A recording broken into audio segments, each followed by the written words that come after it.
Good evening. Welcome everybody to the May 18th, 2017 meeting of the Falmouth Zoning Board of Appeals. I will start by asking everyone to silence your cell phones if you have not already done so, and by introducing the board. So from your left to right is Jerry Thomas. He is an associate member of the board.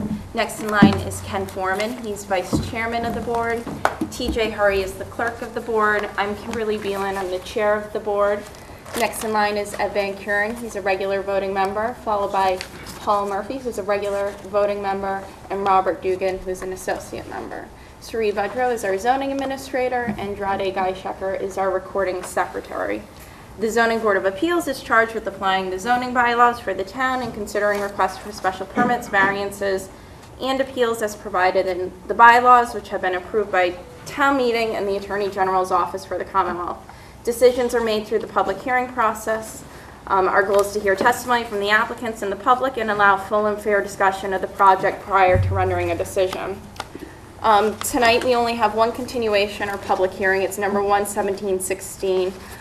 Just when you're speaking on that, I'd like to remind everybody that public comments should be directed only at the project. You should refrain from making personal or derogatory statements, but you can include an opinion in favor or in opposition, or if you have a question, let us know and we'll try to get it answered. Because there are so many people here tonight, we're going to try and stick to our two-minute limit, which is in our rules and regs. We may be a little bit indulgent, but probably not too indulgent. So I just wanted to remind everybody of that, and certainly if you go over, I'll remind you as well. First, I think we might take an open meeting matter out of order. Yeah, so I would move that we take, let me get the agenda here. Thanks, Jerry. Let's see, blah, blah, blah. 460 Grand Ave, 13216, decision out of order if we could. I'll second that. Okay, so that is Ken and TJ. All those in favor? Aye. Aye. Any opposed? None. So, Sri, we had closed this public hearing on 460 Grand Avenue. We did request or direct Sri to draft a decision. Has everybody had an opportunity to review the decision? Yeah. Okay. The changes are in bold, the main changes that I made today. And just to remind everybody, so it's myself, Ken Foreman, TJ Hurry, Ed Van Kuren, and Bob Dugan who are sitting on this. Does anybody have any questions about the changes or the decision or any discussion or? I'm good with it, yeah. No, I think they included the lot coverage. I think that was one of the most important things on the decision. I changed that this afternoon. That's, you're talking in the, kind of the motion that we'll make? Mm-hmm. Do you want to include anything there with regard to, so right now I think it's that we would direct the building commissioner to have the stone wall and the raised patio kitchen removed, or I guess issue an order to remove those and bring lot coverage on subject property into compliance. Right now, after the 5812 decision, it was 20.02 with the removal of the shed. Mm-hmm. They have removed the deck that was there existing, so it would bring it down to 20%. They have every right to put in a different type of patio that, but it's up to the board. I just thought bringing it into compliance since that deck is already gone, but it is your decision. Well, I think that's good. I just wonder. It's 0.02. Because they did do, I just don't know if we want to include something here about the fact that they added on those stairs and things. Do you think that language captures it? The stairs are in there, and that was Yeah. part of the construction that was done without modification of this special permit. So, I don't know, do you want to specify the landing and stairs that were created from the deck, second floor deck to Which were, the raised grade? yeah, I know that we talk about it in the decision. You do talk about But it. there is no calculation, right, in the, so we don't really know what the lot coverage is. It hasn't. No, we were going by the 58-12, because that's what this board approved. Right. All this was done without modification, so, but I figure since they've already removed that deck, they would be in compliance. And they removed that deck without modification as well. That would have brought it into compliance. Yeah. But it's up to the board. Yeah, I I just think that's fine. tried to think things through. Do you think we should specify? What about total lot coverage? Lot coverage pursuant to 240-69A includes structures and structures, parking, and paving, and I did lay that out. I did specify structures and structures, parking, and paving Right. in And- compliance with 240-69A. And we find that this is a structure, I think, in the Yeah. decision. Yes, you Yeah. did. So. Yeah. And we can order that the building inspector order removal. You sit in place of the building commissioner in an appeal. Does this contemplate to the pergola structure? I think it would, Well, of course. yeah. Do you want the pergola? I think I did mention the pergola. Elsewhere, I'm sure it's Yeah, I think elsewhere. so. It's in the name. Yeah, you mentioned. Yeah, it's on page 8. It's in a finding, right? Yeah. Is that okay? Or would you want it more Well, specific? can we, because we are specifically saying to have the long stone wall removed, the raised patio kitchen removed, could we just add the pergola structure? Sure. You know, just as a, Raised wall with the pergola structure? sure, yes. Okay. Because I And you think want that in the even- motion and in the, Yeah, because it seems they keep even adding on to that. okay. Is everybody okay with that? Mm-hmm. Just for Yeah. clarification's sake? Yeah. And I like that, bring it back into compliance. Because they could have the deck out there that was authorized by the special permit. Which would take it over to 20.02 or a smaller deck. It was a quite large deck. Right. They could come in So for, if, So what about the landing and that's what I'm stairs? saying, if we're listing Yeah. the pergola, we probably should list the landing and the stairs. yeah.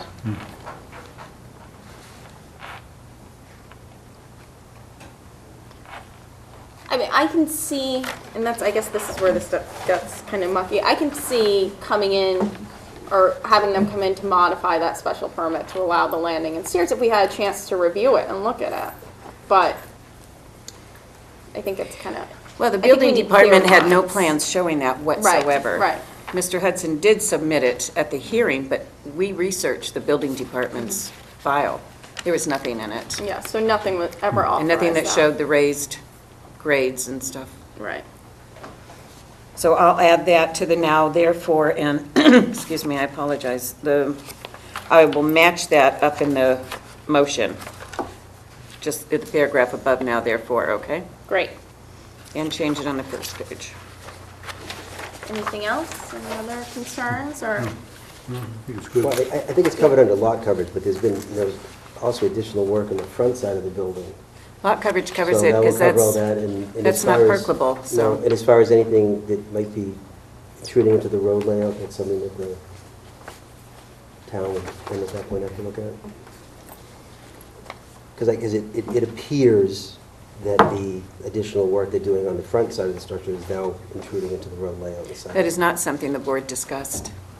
So Okay. just bringing it into compliance should work. To cover. Yeah. I should make a finding, though. There was a guy Make working a- on the front part of the... I mean, they're doing additional work, Yeah, so. there was a Right, guy they're there still at 3 working. o'clock this afternoon. Yeah. Working. So I'll make another finding that the applicant has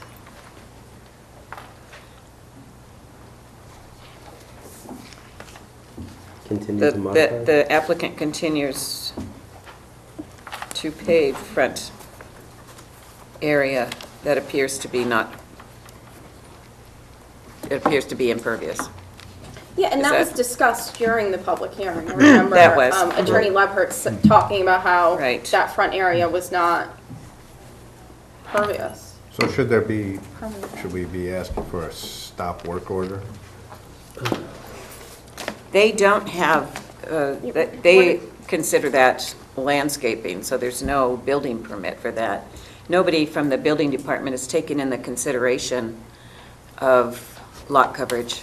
So I don't know how the board wants to deal with that, but I think putting it back into compliance under 240-69A covers all that. Yeah. Yep. They just, I'm just concerned they keep sinking money into the construction. He was before this board, he knows that this is being decided by the board, and he continues to work on it, so he's doing it at his own risk. Yeah. Yeah. Yeah, I mean, does it hurt, I know we keep now adding on, to uphold the appeal and to direct the building commissioner to issue a cease and desist and to have the 10 high by 37 long? Order a cease and desist of all activity? Yeah. And include, in the landscaping, or how do you Yeah, want? I mean, I don't understand how that's just how they just consider that landscaping. So even though we have a special permit that says total lot coverage is X%, now they're doing something that's creating impervious, Right. it's just not even, they just do it. Okay. I didn't say they could do it. Right, right, no, I understand, it just doesn't seem, They just do it. it just doesn't seem right. It doesn't. This whole matter doesn't seem So maybe- right. There's some missteps really along the way, so I don't know how to correct every one of them except include it, the lot coverage. And I would think the building commissioner at this point would have to look at the lot coverage. Yeah, I mean, I would maybe to direct the building commissioner to order a cease and desist of whatever, and then, or to issue a cease and desist and to order the 10 foot. So then it's clear that there's a cease and desist and an order to remove. I stand corrected, it's 20.2%, not 20.02. Okay, well, The representative for the appellant just informed me. So I need to change that in the decision. I think it says 20.2, Does it? if I remember, yeah, reading it. Well, I made a good error then, didn't I? In order, the 10, okay. We can kind of, not play around with the language, but clarify based on our conversation before it gets So, filed. well, I need to know specifically, I think you should put in something about ceasing Cease and work. desist. Yeah, cease and desist and order. Because it continues to eat away at the lot coverage issue, which is one necessary for them to remedy to come into compliance.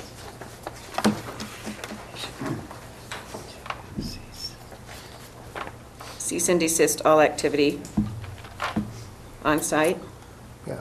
Yes. on site. And, Until Can you when? put- Until they... no. Yeah. All activity on site.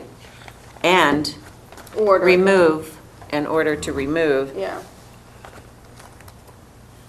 the things that you've discussed and bring it into compliance with 240-69A. Do you also want to say compliance with 240-69A and special permit number 5212, 5812. 5812? Well, you got to remember, with 5812, they removed that deck without approval from this board and created this stuff. So the approval was for that deck. Yeah. They're in violation. So, I mean, you're getting into a lot of different territories here. I don't even believe the board actually discussed the deck that existed that they removed to create this raised house, or, No, excuse me, kitchen. not apart from lot coverage or in the context of lot coverage. Right. Well, I think this addresses that, does it? Yep. Yeah. Okay. So, So, let me go over the Yes. motion that Yeah. somebody's going to make and see if I'm right. So the motion's going to be to uphold the appeal and to direct the building commissioner to cease and desist all activity on site. to direct the property, or what, Oh, to excuse cease me, and what did I desist. say? And to direct the building commissioner to order a yes. cease and desist. Yeah. Cease and desist of all activity on site and order the property owner to remove the 10-foot high by 37-foot long stone wall with pergola along the northeasterly side property line, raised patio kitchen, stairs and stairs and landing stairs at second floor deck to grade. Okay, have those removed forthwith and bring lot coverage on subject property into compliance with section 24069A of the Code of Falmouth. Now, let's see if they do it, but yes, that's what we want then, right? That's what you are ordering Yeah. to have done. Yeah. Yes. So would somebody like to make a motion to That that effect. effect? I'll make the motion to get on with it. Okay. To, There, to, as you just said, Yes. to uphold the appeal Right. and. the as- language that I just Right. Yes, stated. Right. thank you. Is there a second? Second. Okay, so that was Ed and Bob. All those in favor? Aye. Aye. Any opposed? None, so that's unanimous. Thank you. Thank you. Good luck, Steve. Okay. May I have that file back, please? Thank you.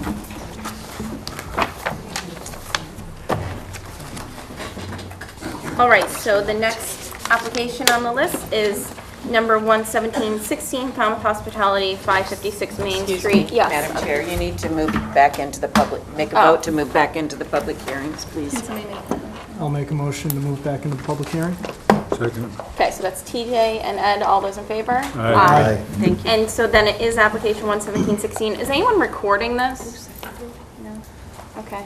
And then if anybody who comes in, if you could just find a seat, hopefully there are some maybe up front. We just can't block the doorway. Thank you. And, okay, great. Thank you. Attorney Madam Erickson? Chair, members of the board, for the record, Attorney Kevin Erickson on behalf of the applicant, Falmouth Hospitality LLC, here on a continued public hearing for the comprehensive permit application pertaining to 556 Main Street and Lantern Lane. Since the last hearing in March, the applicant did attend a work session with Member Van Kuren, which in the applicant's estimation was productive. We did submit a letter since that time detailing the proposed changes to the plan that have been made, as well as some additional proposed decision conditions that were discussed at that work session. Those plan changes included additional bike racks, additional signage to discourage cut-through traffic through Lantern Lane, the private way, and the addition of a dedicated temporary parking space for deliveries for UPS, USPS, and FedEx at Lot B. In addition, since the last hearing, Hancock Associates has submitted final responses to the last few remaining comments from the town's consultant, Whitman Bingham, as well as outstanding comments raised by the town engineering department, I believe, since the last hearing, and has revised plans which were submitted to this board with revisions through 4/20/2017.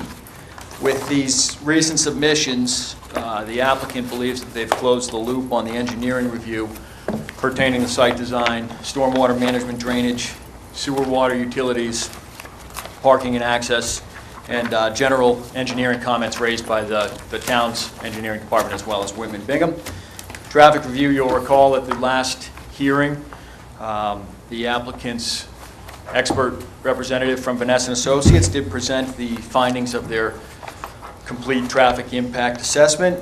Those results were confirmed at that hearing by the town's third-party consultant, and the findings of that traffic study were that the mitigation proposed in the TIA, which the applicant is proposing to do in conjunction with this application, with those changes, the project will not have a significant impact on traffic in this area and can be accommodated in a safe and efficient manner. Pertaining to municipal utilities, long ago, the DPW issued a comment letter back in January 12th, confirming that there was sufficient treatment and capacity for the site as proposed. Public safety, at the end of the last meeting, we were tasked to continue to follow up with Lieutenant Trott, who had some outstanding comments, and I believe at that time had not yet received our turning analysis plan. We have continued to follow up with him, and as of either earlier this week or late last week, I believe he sent a final email confirming that all of his outstanding comments have been satisfied. Pertaining to architecture, the applicant did submit last week revised elevations intended to address some of the comments raised during the hearing process, not only from the board and neighbors, but also from the town's third-party consultant pertaining to engineering.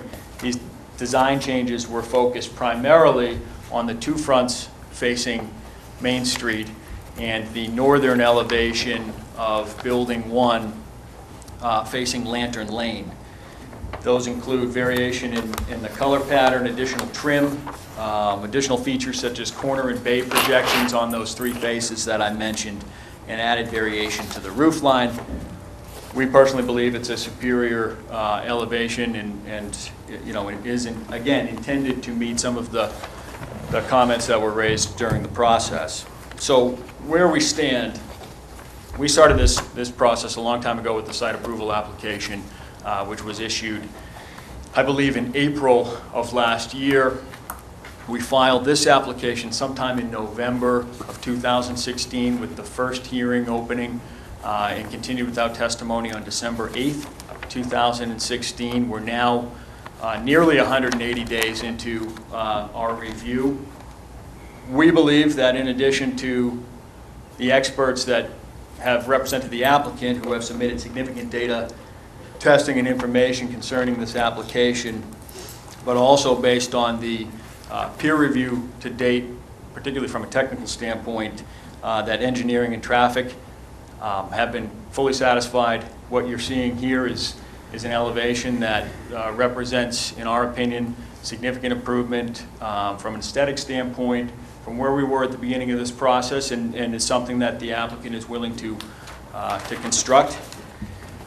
So from our perspective, I think we're nearing the point where no additional information is needed, and I recognize I did receive a letter yesterday from Attorney Haverty indicating that there probably was going to be a June 5th meeting, but I think we're pretty close to the point where the applicant has submitted what the applicant plans to submit and believes that there's enough on the record at this point to move towards closing this hearing.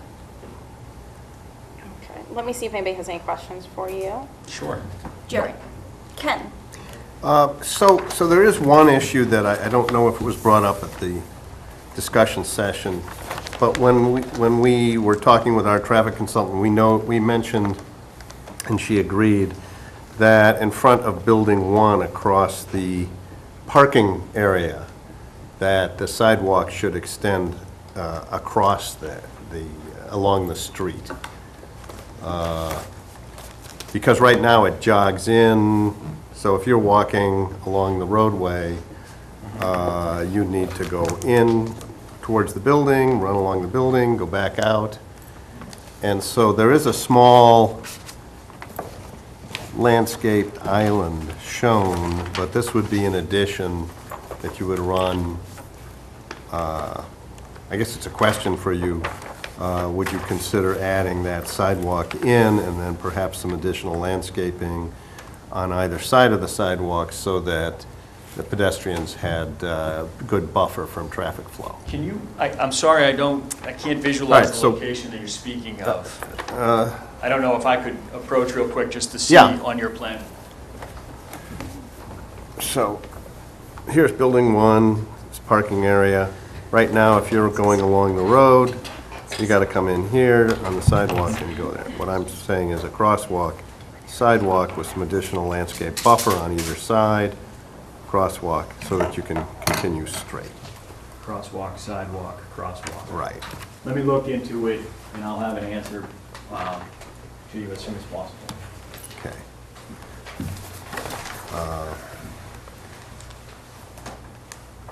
The only other thing that, well, let's see. You mentioned traffic flow in the area was addressed. I think most of what the traffic consultant talked about was the impacts of traffic flow on Main Street. And there is a lot of traffic on Main Street, so it's probably reasonable to say that this is not going to significantly affect Main Street traffic, but I didn't feel the traffic consultant report adequately addressed traffic flow on Lantern Lane. You know, there was an assumption made that about 95% of the traffic is going to go from Lantern Lane onto Main Street, and I'm not sure what the justification for that is, because if Main Street traffic is congested it would be easier to go north on Lantern Lane onto Dillingham, and then either, it's the same distance, for example, to the local supermarket, Stop and Shop, whether you go either way. If you were going northward towards Boston, for example, you might want to go onto Lantern Lane rather than Main Street, up to Dillingham. So I just don't know what the justification for that conclusion was. Well, the only thing I can respond to in that regard is that, again, not being a traffic engineer, our consultant used the methodology that is typically used for experts in the field, and that was concurred to by the board's third-party consultant. I mean, that methodology was agreed to, and the conclusions also agreed to. So, I mean, again, I don't have anything further to add in that regard. I can't answer the question for you, but I believe it's been answered by the experts. Okay. Is that it for right now? Ken? For the moment, yeah. Okay, TJ? Attorney Erickson, you indicated that Lieutenant Trott was satisfied with all the issues that he presented, but with the turning analysis, isn't it true that the width is the bare minimum that he was requesting? The width is the 12 inches that I think he said was the minimum that he was requesting, but it's in excess of what would be required, which was our original turning analysis, so. And on that turning analysis report, it looked as if that there was some overhang onto portions of the sidewalk. I didn't know if that was the way it was just printed, or if there would be an actual overhang. Well, because the truck that you're looking at has an extended front, the turning analysis will always take into consideration that overhang of that vehicle, so it looks at the tires. Okay. So there would be overhang onto the sidewalk itself, or? I suppose it's possible if that's what you saw on the turning analysis, but the radius is in excess of what is required. Thank you. You're all set. Ben? Attorney Erickson, there was a question raised about the bus stop in the front, and your response indicated you need 160 feet. The Yes. Cape Cod Regional Transit Authority said you only need 20 feet plus the length of the bus. I need 20 plus 20, a total of 80. And I know there's a utility pole there, which would Yes. also have to be moved. Yes. But the Transit Authority was very enthused that we would think about putting a bus stop in there, and they fully support it. And I really feel very strongly that that should be there. When you're going to have 100-plus people, and we're encouraging people to use public transportation. So I think that should be a condition that be included. And What I would respond to that is I'm going to stand by my engineers and my traffic consultant. I've not seen, if you spoke with the Transit Authority, I've not seen that. But, we looked at it, and our traffic consultant and engineer felt like the minimum safe length of that was 160 feet. All right, well, they're the ones that run the buses, so I'm going to go with I can that. appreciate that. I'm just, from the applicant's perspective, again, not having seen that information, number one, and, number two, trusting in my own consultants and my experts. The other question was, the traffic consultant said there should be inside storage for bicycles. And again, that you added 5 bicycle racks on the drawings. There really should be 10. I would estimate 30 bikes. Based on past experience, up the street at 704, where there's only half the number of residents in that building, and they have bicycles tied to bicycles, and it's a cluster. Well, I So will this say, indicates that there's more bicycles. I will say one thing. I did double-check my specification sheet that I sent to you, and I'm pretty sure it was a 9-bike. And I didn't note But that the in my drawing- letter to you, but No, I'm that pretty was sure it was a in the- 9-bike. That was an Bike rack. attachment, but the drawings indicate a 5 bicycle. I thought it was a 10-foot No, it long. was 5 foot. So that we just condition that. Any other questions? Paul? I don't have any. Sari, do you have any? Not right now, thank you. Okay. So I know that you submitted revised elevations, that bump out is how big? And I'm sure it says that on the plans, but, No, it's okay. It's Yeah. it's 2 feet deep. okay. Those And corner so- projections and bay, I'm So sorry. where does that put you in terms of that side, I guess, what side are we on? West. West, yeah, the west side. How far will you be from the property line if we say, okay, we like this revised plan? It's only in that Main Street corner. Yeah. So I believe we're 10 to 11 feet in that corner. It's going to put us at about 8 feet. And I did note that in my revised waiver request. Okay. And why didn't you submit just revised site plans showing this? Well, as I tried to explain, I think maybe inarticulately in my submittal, we didn't want to go through that process until we had an understanding that at least it was more favorable to the board, especially where, the bay projections and the corner projections we like, but naturally they will bring the building closer to certain setback lines than existing elevations. So we did want to at least get feedback from the board. So I've suggested that if this elevation is the preference, that the final site plan that be permitted as a condition of any decision take into consideration all of the bump outs, all of the projections. Okay. So we got a lot of submissions this week from different abutters and things like that. Do you want to comment or respond to anything in particular, or you feel like you've responded to everything? I feel Okay. like, my primary obligation is to respond to this board. So if there are questions that the abutters raised that pique questions in your mind that you'd like to ask me, I'm happy to respond to them. But generally, I don't respond directly to abutter comments. Okay, well, I guess one thing that keeps coming up is, and I know you've responded to this, but I'll just ask again, shadow study.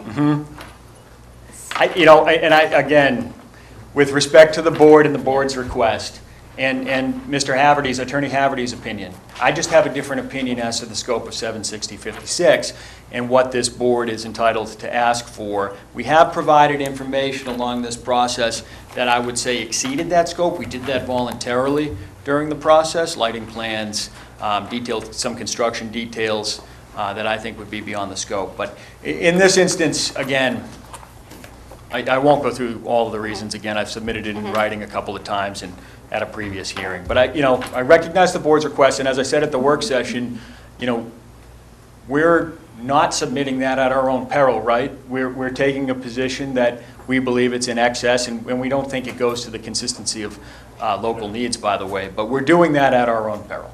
So. Okay, all right.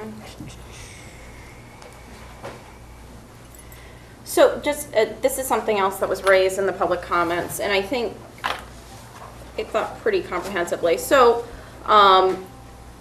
big building, obviously, you have some smaller properties on the side of it. Lighting, is there exterior lighting along the sides of the properties? We did a full lighting plan, Yeah. and the only area I think that lighting plan didn't include at the time was the pool area. So one of the things that we suggested at the work session was that any final lighting plan that be submitted include that area as well. But we did an extensive exterior lighting plan that showed all of it. So are there lights on the side, I guess that is the east side of the property? Kind of, are there going to be big kind of lights mounted to the? No, that's The not building. our proposal, No.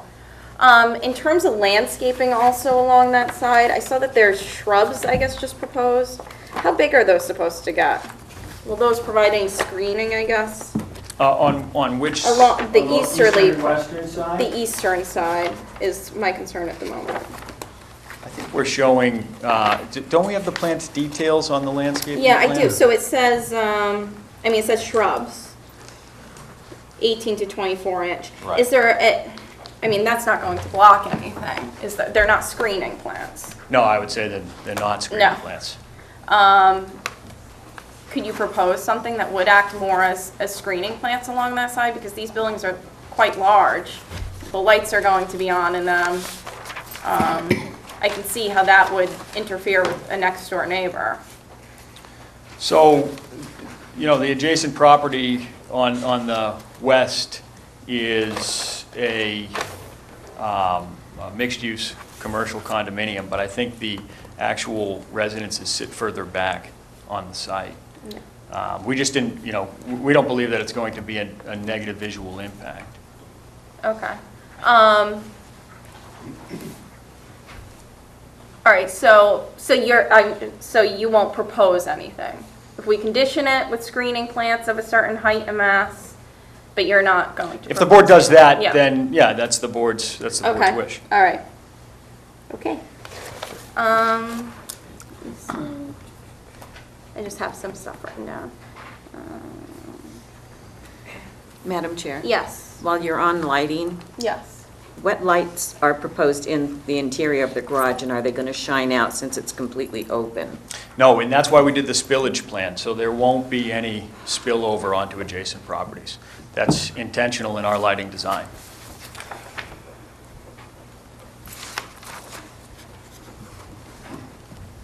Will lights stay on all night in that garage underneath?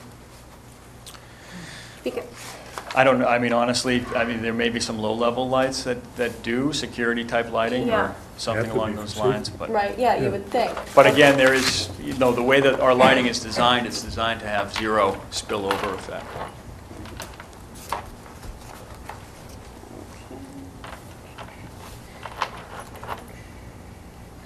Did you give any other consideration to building security in terms of maybe access fobs or anything like that? I know that there were some concerns raised about that. Well, you'll need a key to get in, and you'll need a key card, and the same with the elevators, which I think we had discussed at previous meetings or through an earlier submittal. And then I think this is the last, speed bumps. I guess would you be amenable to, and one comment that we received said seasonal speed bumps. I know that there's one at Falmouth Mall that they go in the summer, they come up in the winter so they don't interfere with plows, things like that. Is that something that you'd be? I guess, again, if that were a condition Yeah. of a decision, but as it pertained to speed bumps, I think we had our traffic consultant specifically opine on that at the last hearing. So again, I'm deferring to him. Yeah. That there isn't a need for them, but there's a few speed bumps down Lantern Lane already. Okay, I think that's all I had for the time being. Suri? What's the lighting in the hallways on the interior? I didn't catch that. Oh, didn't see we it. haven't done an interior lighting plan. You don't have any idea what that lighting's going to be because there's no windows? I think, it would be a similar to any type of hotel apartment lighting of this scale. But no, that's beyond the scope of really the submittal, the interior lighting plan. So we haven't done that. Well, we're looking at security issues since there doesn't seem to be any real security issues on the interior. And you just stated that there may be fob keys. Are they going to be per tenant, so that's a type of security? I would They'll be expect. hiding in shadows in Yeah, the I hallways? mean- The hallways are configured and they go around, especially in the one building. So that's a concern. We've done a number of apartment buildings and I've never had that question, to be honest with you. Not saying it's not a good one, but it's, we don't have security concerns. I mean, this is, I'm an eternal optimist. It's a nice area. Okay. Okay. All right, so I think that's it for right now. Oh, I have question? one, Oh, I have one more Ken. that I meant to ask earlier. So in the working session, one of the first issues raised here in the letter is maintenance of the exterior, and you proposed using a scissors lift to access the As exterior. a possibility. And I'm just wondering the capabilities of the scissors lift that was presented here. The width is, do you remember the width? I think it's 3 feet. Yeah, 311 actually, according to this. Is that going to be, stable on the, is the ground around this building, how, is it going to be paved? Is it going to be, you're at the setback. What's that 5 feet going to be? Well, first of all, Grassed? that 5 feet location is only in one section, and then it starts tapering away and getting wider and wider as you go. But there's a number of ways to maintain the exterior of a building of this size. It's done very often, all the time, all over the Commonwealth and throughout the nation. So I gave you that specification sheet, not as an end-all be-all, but as an example of a type of machine that could be used. And I think it could be used. The top of the roof line on these buildings is 41 feet and a little bit of change. And after that, the building obviously goes higher, but at that point, you're on the roof. So you're doing work on the roof. So there's a number of different ways that buildings of this size and proximity to lot lines get maintained. I mean, obviously, the key issue is we want to do this without encroaching on the adjoining property. Well, we can't encroach. I mean, you don't even need to make that a condition of your approval. We're not allowed to encroach on the neighbor's property. Okay. I have a question, just jumping off of that.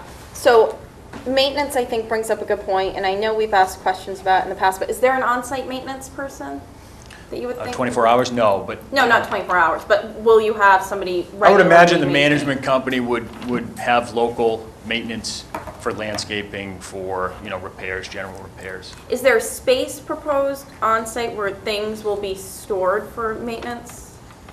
We haven't, that level of specificity at this point is more into the operations standpoint. Okay. Okay. Jerry, did you have a question? Yeah, following up on the traffic study, if I recall, your traffic consultant was unaware or couldn't remember how many residential properties there were on Linton Lane. And that seems to be in conflict to say, well, it was done professionally, which I imagine it was, but how do you determine an impact on a street that you didn't know how many people lived on? And in addition, I thought your consultant, our consultant, sort of indicated common sense would dictate, rather than going across Main Street to go east, you're going to go, I'm just repeating Yeah. what Mr. Foreman said. It's nice to agree with you, Jerry. You should more often. So, and then it all comes together when you said, and this is new for me as well, we are not obligated to respond to questions from the citizenry, and that you expect us to go through and pass out the important ones. No, I'm sorry if you took my statement that way. That's the proper procedure. Again, even when neighbors come up and speak, they're not to speak to me, as Chair Beelan indicated in the introduction. I understand. And everything goes to the board. No, I understand. I have trouble with that myself sometimes. I skip a couple of people. But to that end, I think there was considerable recommendations as to access to Linton Lane, the speed bumps, other things that I don't know if they're even allowed. Is that a private road or a public road? Lantern Lane's a private way. It's a private way, so there could be some accommodations that this board could ask you to recommend some way of limiting traffic to Linton Lane by cooperating with the neighbors. And I'm not sure what that would be. It seems to be a huge unanswered question based on the limited file I had. Well, the best that we can do is propose signage, as was discussed at the work session. We don't have control over the rest of Lantern Lane, and there's a number of residents down there. If you're talking about, things to restrict access from Main Street down Lantern Lane, that has wide-reaching implications. So that's, I think, beyond my scope to propose. And so, what we're proposing is, private way, not a through street signage, as we've indicated on the plans. We don't have any interest in any of the residents here cutting through Lantern Lane to get to Dillingham. It's not, we would expect, as the traffic engineer indicated, most of the traffic to go out through Main Street. Okay, I think we're going around in a circle. I know, I understand. Okay. Is that everything, Jerry, for Yeah. now? Okay, all right. Okay, so I'm just gonna touch base with the board. So obviously we'll invite public comment, but we haven't spoken, I think, or talked. And so I wanted to see, we do have our consultants here. Did anybody have any lingering questions or want to hear anything further from the board's consultants? I know Glenn Fontecchio submitted, I think, a letter yesterday, May 17th, which was, I think, helpful. Our civil site engineers here as well. So do you think everything's kind of been answered and addressed? Do you have anything that you'd like to add? Certainly that would. Not No. that goes beyond what was stated in the letter. Okay, all right, and so, all right, well, we thank you for being here. And then I didn't know if the board wanted to discuss anything before we hear public comment, or if you just want to delve into public comment. If there's any preference. No one seems to have that. Might as well hear from them. Okay, all right. And that's, I did just want to also mention, so we have, and obviously we're receiving a lot of information, submissions, recommended conditions we keep seeing. And so I just wanted to remind you all, we haven't really spoken on this project. Usually we have public discussion at every hearing as we go along, and just the way that this has set itself up. The board's never really said, so I mean, I don't know how Ken feels or how Jerry feels about certain specific things or aspects of this. So certainly keep that in mind too. We may have ideas where you're saying condition X, condition Y. It might be number one on my list that I also think that's important to condition. So, yeah. I think I do have a question for Glenn, actually, and I don't know if it's in his purview or not. Okay. But a So lot, do you want to invite Glenn? Could you just come up, just Sure. for the benefit of the viewers at home? Thank you. because we've heard from from the public on a number of occasions about the interior layout and these long double-loaded corridors with poor lighting and so forth. And I'm not sure, did you address that at all? No, my review has strictly been to the exterior of the building, the massing, the setbacks. We do have a lot of concerns about the massing and exterior of the building. Frankly, what the applicant chooses to do in the interior of the building, as I understand it, is really their business. Okay. And just design, in terms of design recommendations, do you? Well, again, Have I any mean, particular there's feelings? obviously building codes they have to follow. Their architects should be well aware of what the codes allow and don't allow. Just as I pointed out, there are limitations in terms of windows, fenestration adjacent to property lines when you're very close. All of those things are things that their architect is going to need to address. Unfortunately, we haven't had the opportunity to discuss directly with their architect because they haven't been present at any of the meetings. Right, and so they didn't show at the, or weren't present, I should say. They weren't present, yes. At the working session. That's right. Okay. What are your thoughts on the revised plan? I know that you had the submission, but you don't. Frankly, this goes to what I cautioned against at our last meeting. Yes, there's been some minor modifications, but it doesn't address the big picture, being the massing, four-story structure, very close to the sidewalk on Main Street, the blank base. It's a little bit more elaborate than wallpaper, but it really is just, as they mentioned, it's color and trim. So I don't think it addresses the concerns that were expressed. Okay, thank you. Does anybody have any other questions or for Glenn? No? Okay. Okay, thank you. Thank you. Thanks for coming tonight as well. Okay, so we shall open it up for public comment. Remind them. Would anybody like to speak in favor of this? We'll start with that. Yeah? Okay. Anyone speak in opposition? Ma'am? Yep. So again, 2 minutes, and if you could just introduce yourself and provide an address too for the record. Yes. Thank you. Deborah Siegel, 50 Friends Way, West Falmouth. I've attended all of the meetings for this project. I'm a resident who's disturbed about the aggressive lack of cooperation exhibited by the developer, and I hope to present new information. So I hope you'll give me a little more than 2 minutes, and I'll go as fast as I can.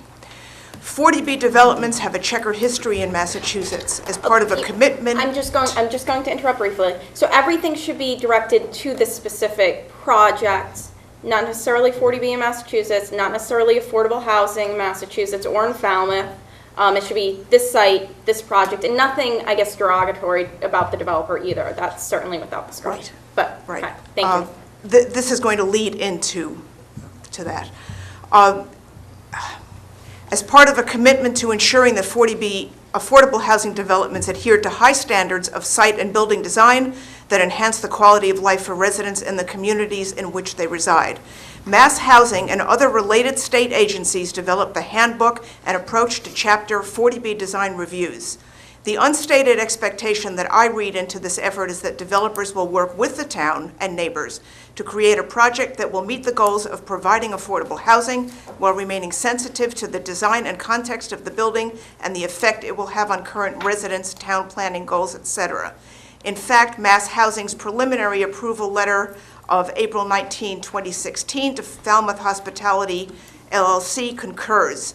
Quote, based on Mass Housing's site and design review and in light of feedback received from the municipality, the following issues should be addressed prior to the submittal of your application for a comprehensive permit from the Falmouth CBA, and you should be prepared to explore them more fully in the local public hearing process. Unfortunately, the process involving this project has been severely lacking in this regard. The applicant has repeatedly demonstrated disregard for and dismissal of the concerns of neighbors and the zoning board, amounting to outright disdain.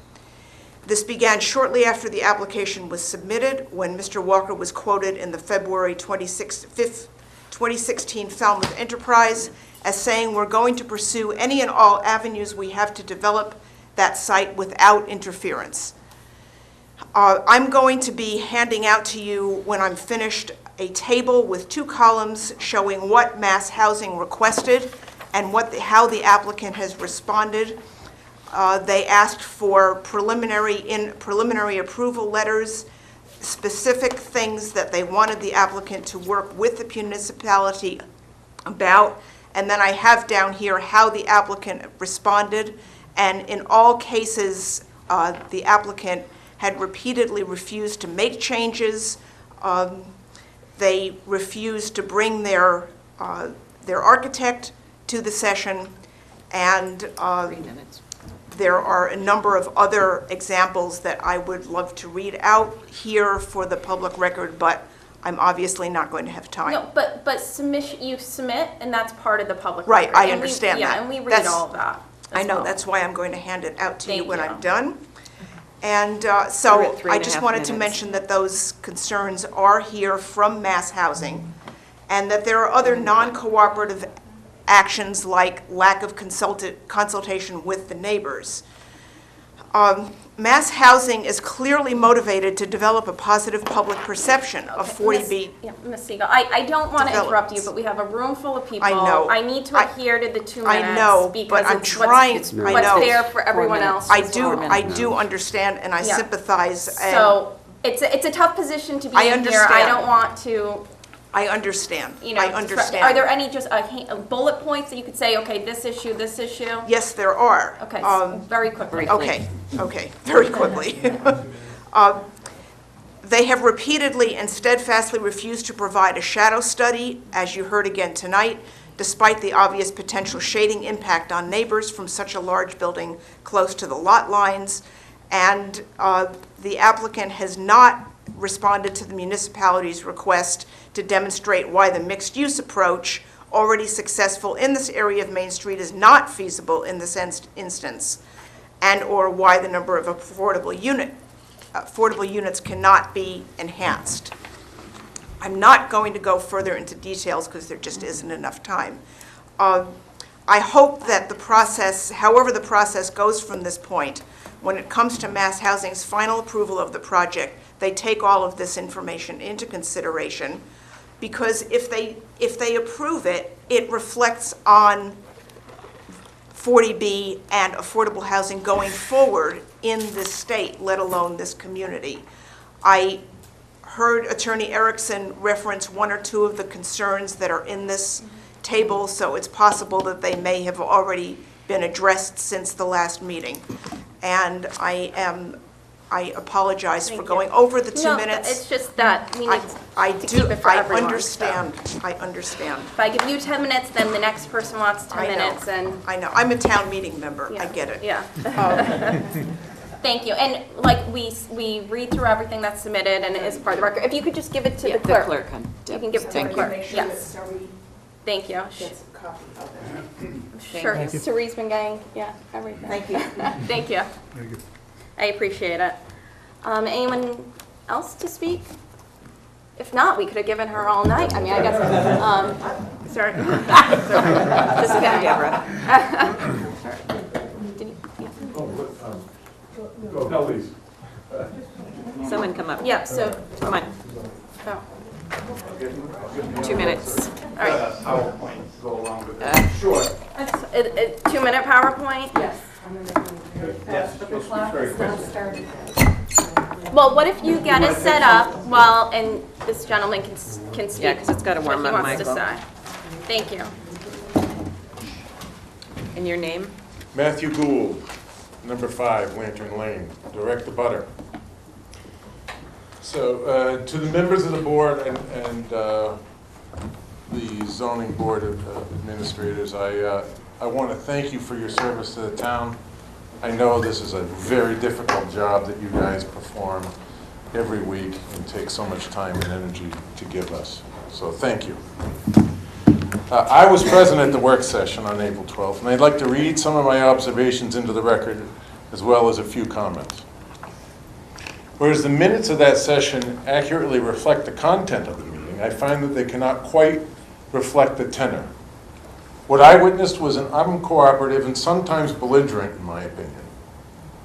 Before the meeting was started, I was stunned to see that only Attorney Erickson appeared for the applicant, even though it was specifically requested that his architect and engineer at least be in attendance for this session.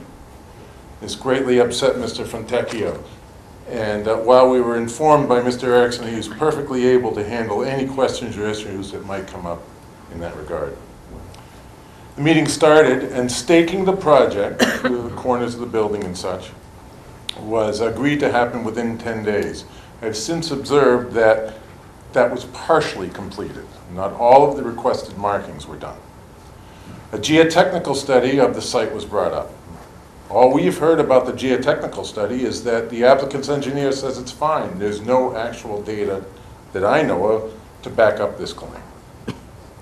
The shadow study again was requested and yet again flatly refused by Mr. Erickson as frivolous and unnecessary. Parking underneath the building will most likely not house as many vehicles as the applicant suggests. As some spaces will obviously be taken up by internal support columns and perhaps a couple of bike racks. Now I see that there are added. Most of Mr. Fontecchio's issues concerning mass and face, retail space on the Main Street side, and perhaps even a building entrance there were dismissed out of hand by Mr. Erickson as, quote, "That is not what we are proposing. He, Mr. Fontecchio, has no concern regarding the leasability, financeability, or viability of mixed-use space in a setting like Falmouth," unquote. When asked if his architect would attend the next meeting, Mr. Erickson replied, quote, "I don't think that'll be necessary. We will be able to present at that time what we have." I have to say, as a direct abutter of this monstrosity, I will absolutely be affected by many aspects of these buildings, and the shadow of these buildings will project. I have a contract for roof solar panels that I've put on hold until this gets resolved, one way or the other. I will also be greatly affected by the light spill from the open garage all night long, not to mention any light spill from security lighting on the grounds. Setbacks are a real problem on my lot, number 5, for example, as they will be putting up a 3-story townhouse less than 5 feet from my property line.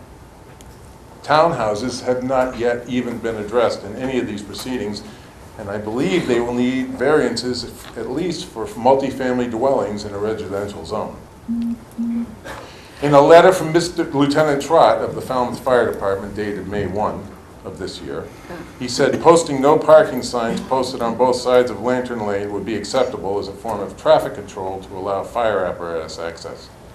I'm not sure what part of Lantern Lane this applies to, but Lantern Lane is a private way, and as such, we residents may not be need to submit to this.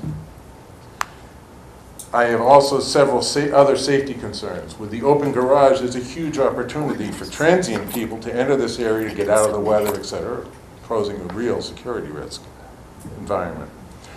And what happens when the fire alarm sounds off at 2 a.m.? Now you have all 300-plus residents in a panic, scrambling to get out of the building while first responders are trying to control the situation.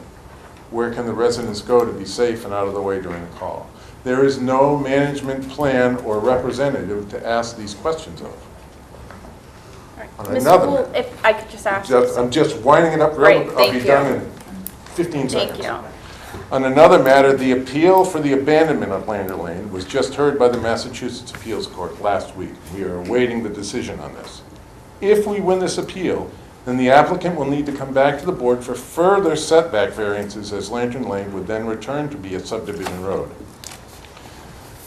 And I'm, of course, very concerned with the economic impact on my property, the resale value, the economic impact on the roof photovoltaic cells. I would also like to state that at no time has the applicant attempted to collaborate or even communicate with neighbors or the community. And, well, I'll leave that part out to the writing. All right. So thank Okay. you. I'd like to Thank you. submit this Perfect. through you. Thank you. Before we have additional comment, Ed, do you want to say anything about, you were present at the working session. We didn't really talk about that. I was thinking about that at the beginning. I'm like, we probably should check with Ed. Did you have any comments that you wanted to share with us since the rest of us weren't there? Well, we went through a whole bunch of things. We came up with a list, and personally, I don't agree with the comments that provided by Attorney Erickson. For example, on the bike racks, and the bus stop, but that's up to us to talk about and make a condition to do what we think is the right thing. Right. And so you think some stuff hasn't been addressed then? That was, It was treated like. yes, Yeah. okay. All right. Could I just, from a legal perspective, correct one thing that was stated? The variance. Thank you. Yep. Yeah. That's all. So Yeah. and so. It's 40B. Yeah, so a 40B, you don't have to obtain variances, they get waivers. So that's the whole kind of benefit, because there's this presumptive need for affordable housing, which we have, I think, 6% at our latest count. 6.4. 6.4%. If you're under 10%, there's a presumptive need that you need affordable housing.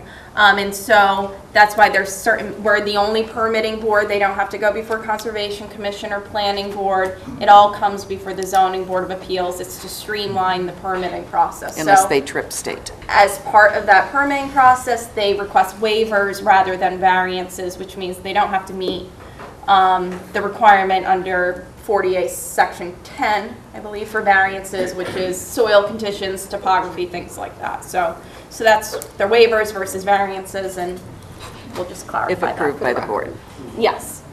And so then we'll, So, do you want to give them yes. 4 minutes?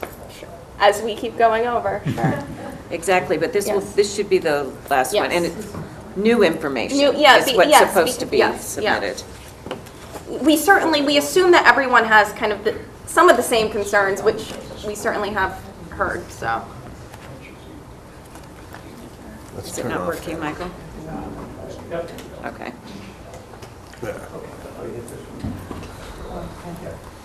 The other thing I would caution on this would be kind of general overview of regs and things like that. We're familiar with the regs and with, the laws and the requirements. So again, if it could be toward this project, it would be more helpful. Thank you. Thank you, Madam Chair and Board. I'm Jill Neubauer from Falmouth, and I just wanted to reference the 40B handbook design reviews, not for your necessarily knowledge, but that it was written by 4 Massachusetts housing agencies to ensure that the 40B affordable housing apartments adhere to high standards of site and building design, reviewed within their context. The responsibility of any submission is stated in here, that it should be designed to have a site plan. Design relates to the existing development patterns of the immediate surrounding area, relationship to adjacent building typology, relationship to adjacent streets, and density. But we have a developer who has proven to have a total disregard for the mass housing physical guidelines and our local bylaws. In all of the drawings that this applicant has submitted, they eliminate the context of this project. And there have been no drawings submitted, even though they are required by mass housing to show these buildings in context. So this is their plan. And these are their previous elevations, and the elevations that were on the easel tonight also did not show context. Scale, massing, sensitivity neighborhoods are all part of the guidelines from 40B. And this perspective cleverly eliminates the adjacent properties because the relationship between these buildings is outrageous. And these trees on the left-hand side cannot grow to that height with the amount of space they have. My office prepared drawings of this project in context because the developer did not, even at the request of the board, of the peer review, and specifically expressed in the guidelines that the buildings must be illustrated in context. This is showing their proposal relative to 704 Main Street. This is showing their building at night. Again, with screening that is not likely to be that robust. And this is one view of their building looking down Main Street towards the green. This is Dugan Realty, that's a person, that's that screening on the side, and that's the gray townhouse, and it's the Gould residence on the far right-hand side of Lantern Lane. These are the drawings that show context. These are the drawings that they are responsible to create, and my office has created these drawings. And this developer is not allowed to use my drawings to fulfill their obligation to this board and to Mass Housing and to this community. Thank you. Thank you.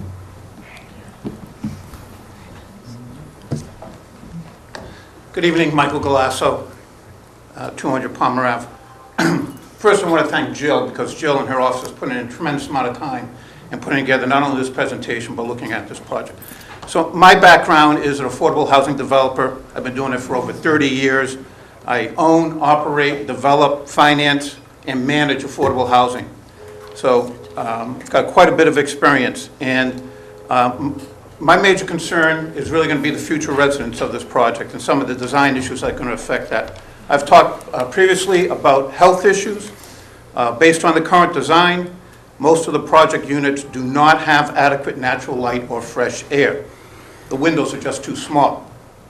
The long double-loaded hallway is both unsafe and provides no natural light or fresh air. The location of the open-air parking garage allows fumes from the cars to enter into the units. If you do approve this project, which we hope you don't, I would suggest that you require the garage to be enclosed, even though we strongly suggest ground floor retail, and that it be ventilated according to code. There's an inadequate amount of community space, either inside or out, and the overall lack of tenant amenities, which are common in today's affordable housing development, like a manager's office, community room, computer center for children, are all lacking in this project. From a safety standpoint, as reported by the applicant, there will be no on-site manager or a manager's unit or a manager's office for over 104 units. That is just unheard of in today's affordable housing development market. It's not safe, and there will be no one there to respond to any concerns or emergencies that the tenants may have. And lower income tenants have more concerns and more emergencies than some others. The paperwork and processing for selecting tenants is immense, also for showing units. I just don't know how you can possibly operate a project of this size without an on-site manager, on-site office. From a safety standpoint, we have found that FOBs don't provide safety for tenants. They provide access for tenants, and they also provide access for non-tenants. It's not a safe way. I've mentioned before that they have an elevator vestibule off of the street, and that's the extent of any safety going into the building. Today's affordable housing projects may have an elevator that goes up to a lobby area where there's a manager, a security officer. This project has none of that. In reviewing the economics of the project, I had an opportunity to review the development budget, and based on my experience, find that the costs to construct are artificially low, which indicates to me the use of inferior material. Typically, affordable housing projects cost more, and ones that have high density, like this project, even cost higher than that. The reason why they cost more is due to the use of higher quality material that requires less maintenance and is more durable. These buildings will start to deteriorate very quickly. The town has made a lot of progress over the last few years in affordable housing. We recently approved a number of new affordable units, both 40Bs and non-40Bs. The CPC has allocated adequate additional funding to affordable housing. We formed the Falmouth Affordable Housing Fund. We created, in the process of a new housing coordinator position, and we are funding an update of the housing production plans. I bring those all up to show and to cite the record that the town of Falmouth is making progress in providing affordable housing. I think that's very important. 4 minutes. Also, the adoption of the updated local comprehensive plan addresses many housing issues, such as creation of more by-right zones for apartments, and the recently approved accessory apartment bylaw. We've made a lot of progress in providing more affordable housing in our town. Also, the business zone was created by town meeting to create more economic development and business opportunities in the East Main Street area. Because of the lack of ground-level retail space in this project doesn't meet the intent of the town when the town meeting approved the creation of this zone. I don't believe that there are enough conditions that you could possibly attach to this application to make this project meet the needs of our community. The lot coverage is excessive, the height is excessive, the density is excessive, the scale and proportions are wrong, and it provides just the minimum amount of affordable units. Both design and the proposed operation of the project show a lack of experience in developing and managing affordable housing. We are not opposed to the redevelopment of this property to include affordable units and ground level. What we want is a project that's designed to be more in character of the surrounding development, with quality, material, appropriate amenities for the future residents, professionally managed, and an asset to the community. I don't believe we should reward a developer with a comprehensive permit for a poorly conceived project. Bad conduct for not engaging the neighborhood or our community, and refusal to make any substantial changes to develop an acceptable project. Thank you very much. Thank you. Michael, can you hand that in This for the was- record? Sure. Thank you. With my notes on it? It's up to you.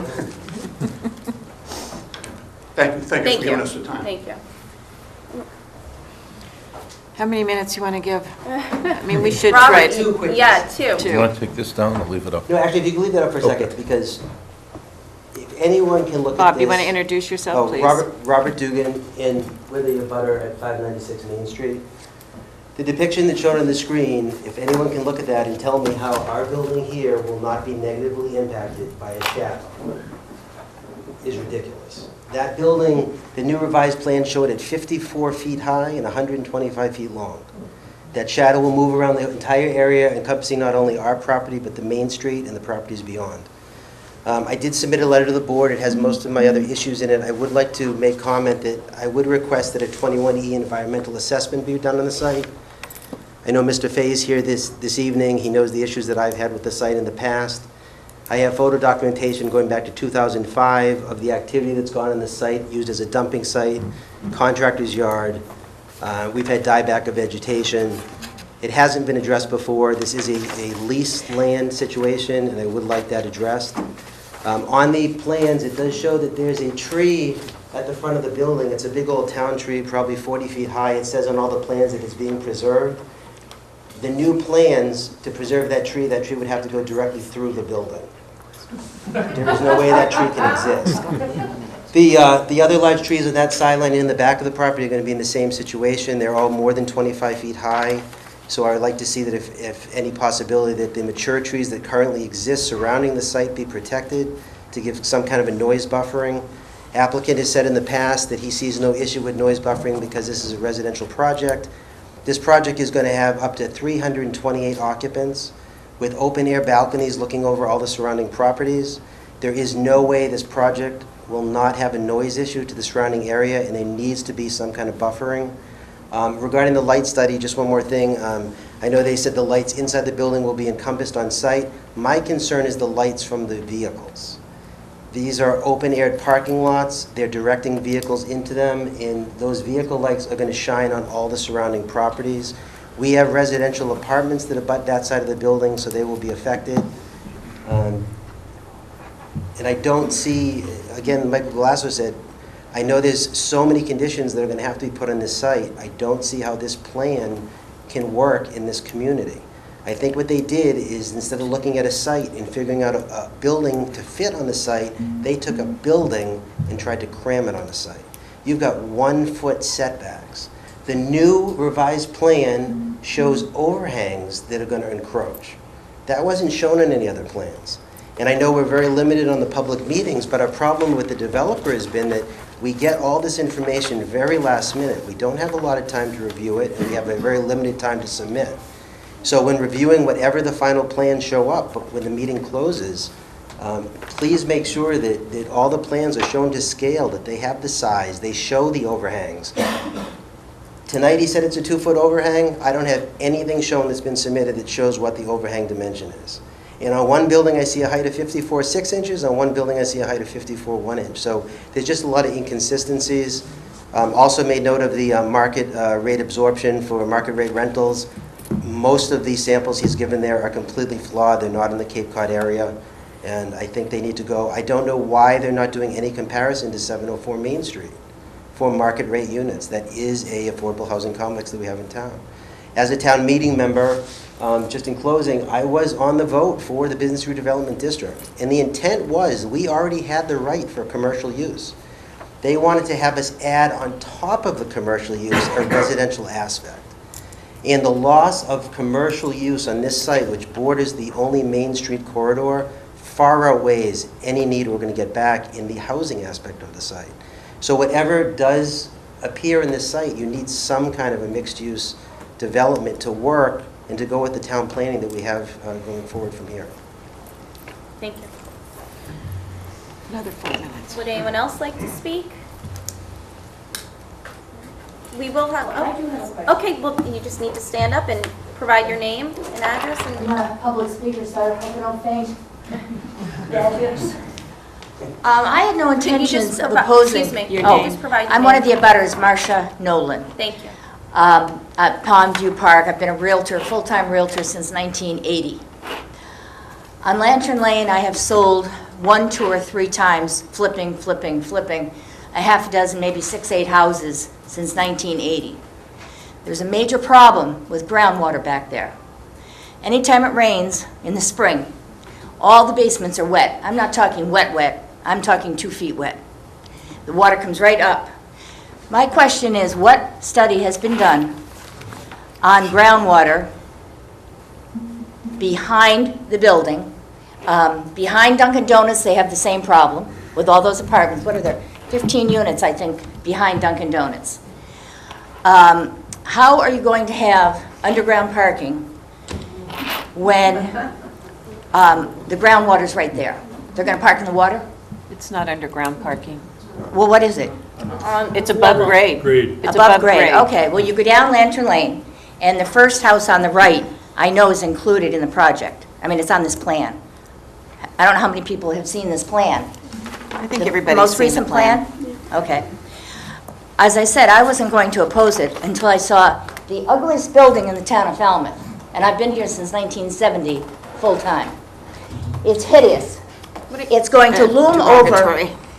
My question on the water study, what water study has been done about groundwater right there?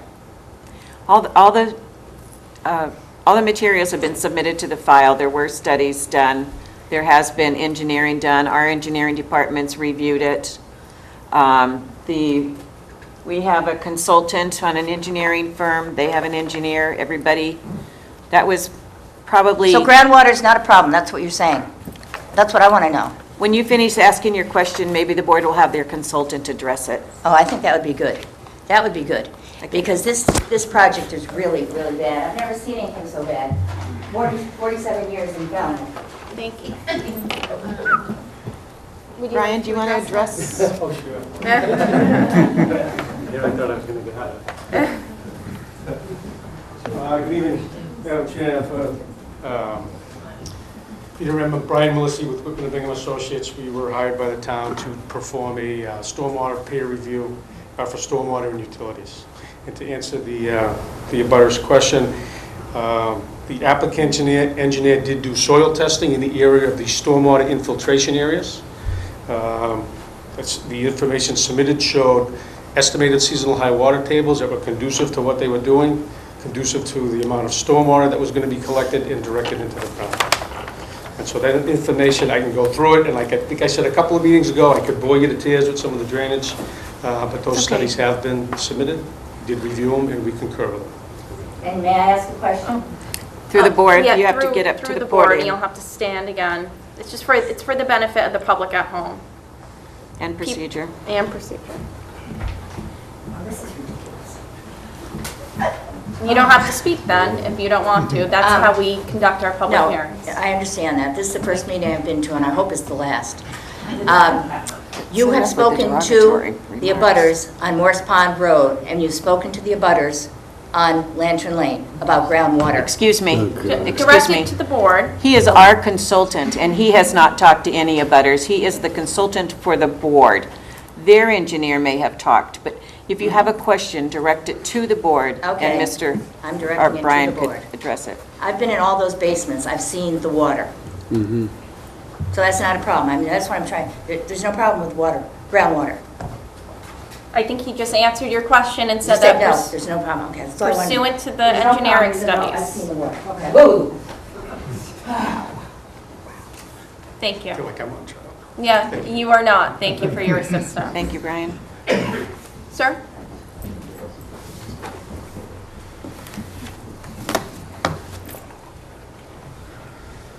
Okay, Eric Smith, 16 Lantern Lane, and Excuse me, ma'am. Sorry.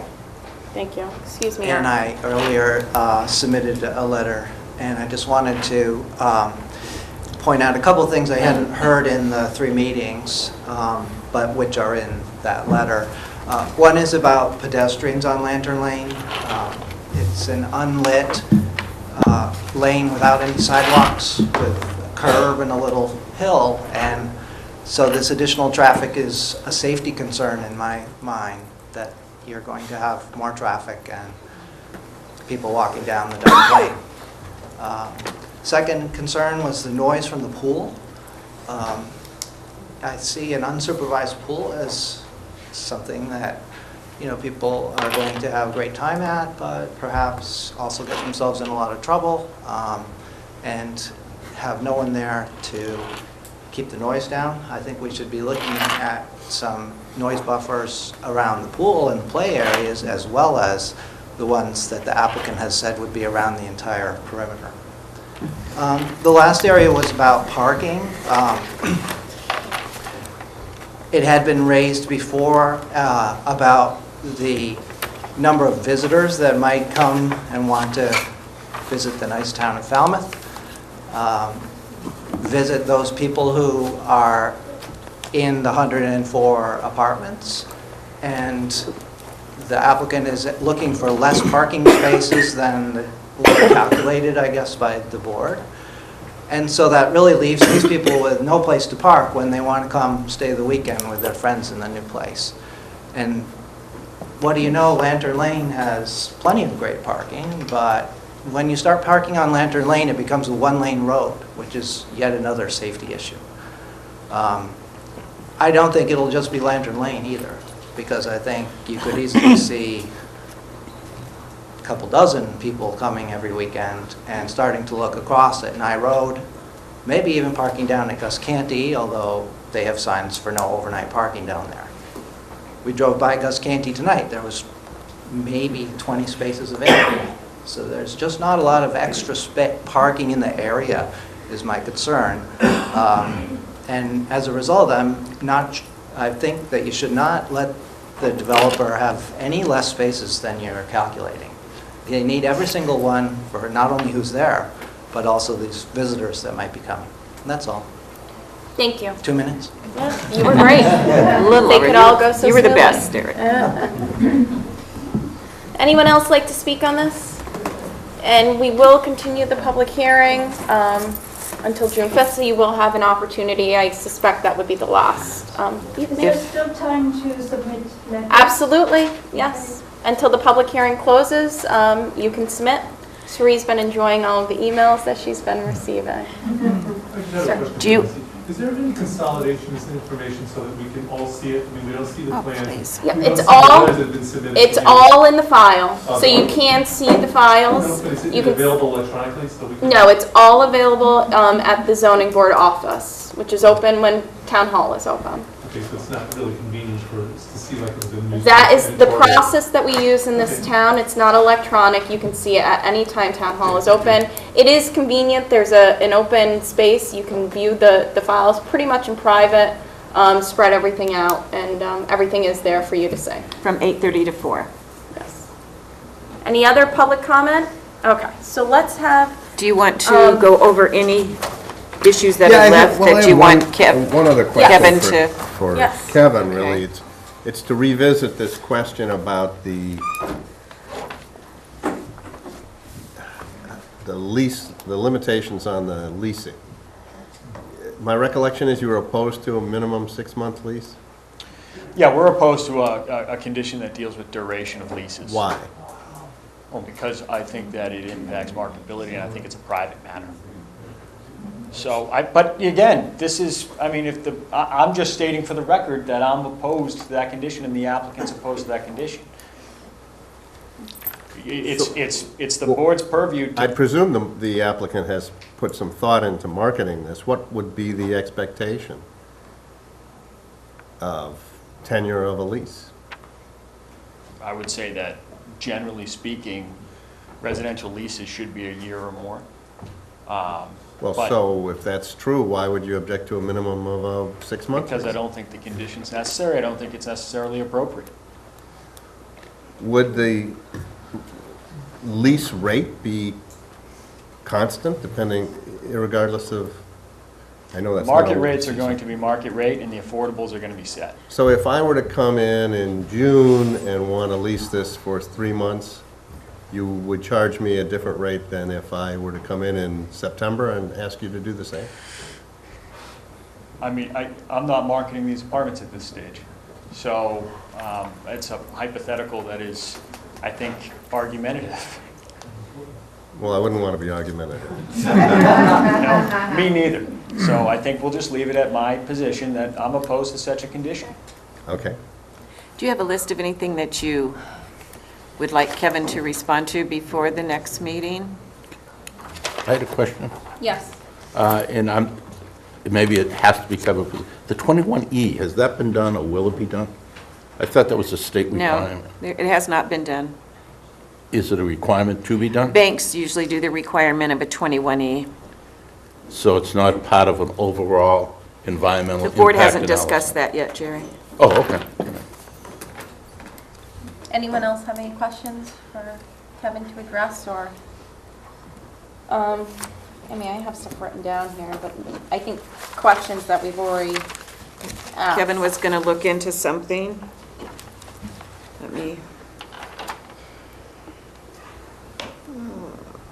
We'll look into it. He was going to look into the The sidewalk. sidewalk along the street and any of the buffering that's been brought up tonight, the plantings for buffering of the pool area. It may be in your best interest to propose some buffering, because you may have a preference as to shrubbery or trees that may be more cost-effective than what we would otherwise impose.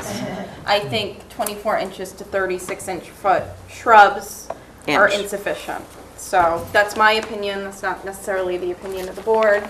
Normally, the board, But as a we- buffering, does we- 4 or 5 foot Yes, plantings. so if you would be... And that would be for a normal-sized building. Right, so if you would Correct. be inclined, certainly you don't No, have it's to, gonna we be understand that, but I would request a revised landscaping plan that shows some additional buffering, including around the pool. Right now, I see that there's none. There's a fence proposed, so. Anything else that anyone would like? Retail.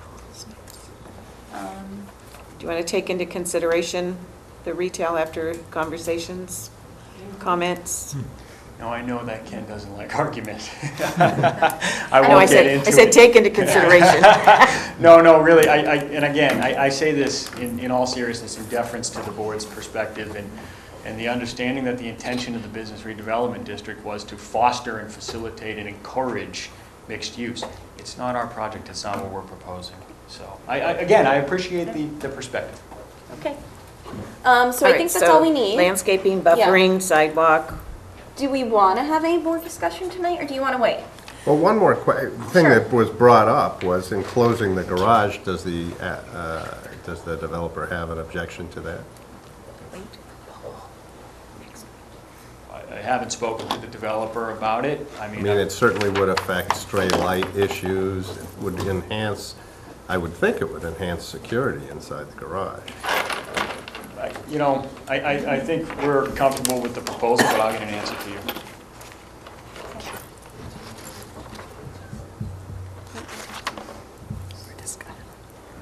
Okay, so is everybody all set?